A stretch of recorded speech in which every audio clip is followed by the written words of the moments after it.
I want you to understand that we are not opposed to this project because we're opposed to natural gas. We're not.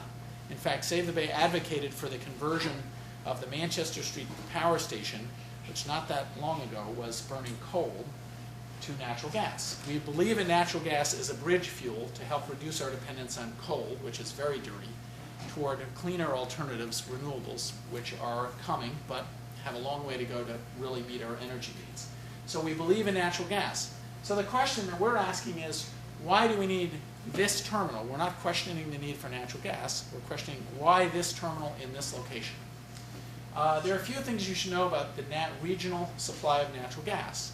The first is that in the last 3 or 4 years, one of the largest natural gas discoveries of new reserves of natural gas has been found in a formation called the Marcellus Shale, which is a deep formation underneath the Appalachian Mountains in New York State, Pennsylvania, and Appalachia. And those natural gas fields are very close to the New England market.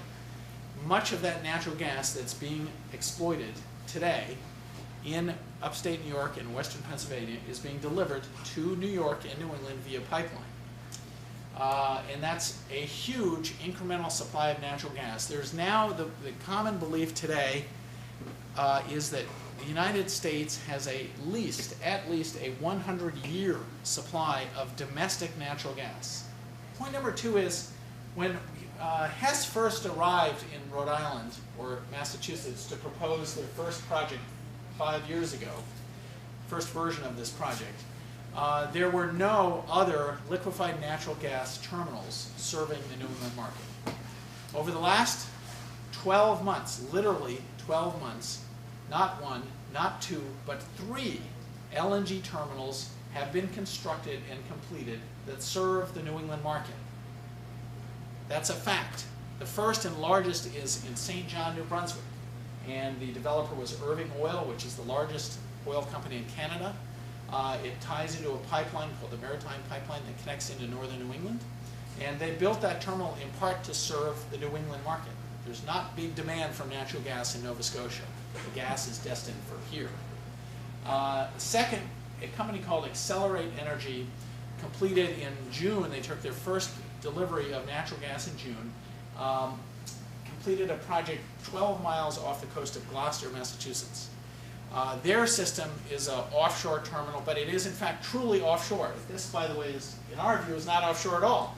This is the shore. It should be down here if they want to build it. The Accelerate project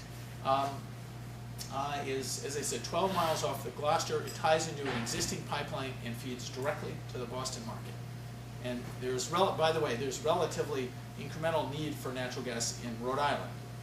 All of these projects have been designed to serve the greater Boston area. We are, in effect, part of that. But the third project was developed by Suez Energy, which operates what had been the only existing liquefied natural gas facility in Boston.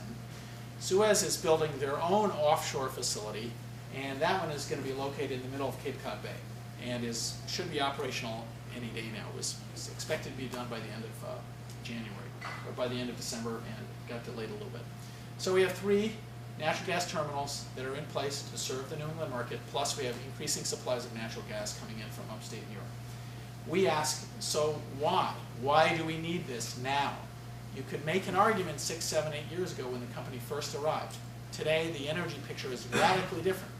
And I'll also throw out there for you, I'm sure many have heard about the Cape Wind wind farm project off of Nantucket, in Nantucket Sound, and the Deepwater proposed project off of in Rhode Island Sound for wind energy.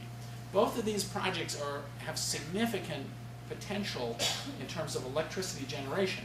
The Deepwater project is, the developer claims that it will supply Rhode Island with 10% of its electricity needs. That's a lot of electricity. So both projects represent incremental supplies of energy to New England that will help reduce dependence on natural gas and other fossil fuels. They may not get built. We think they both will get built, and we think they'll be important incremental supplies of energy to the region.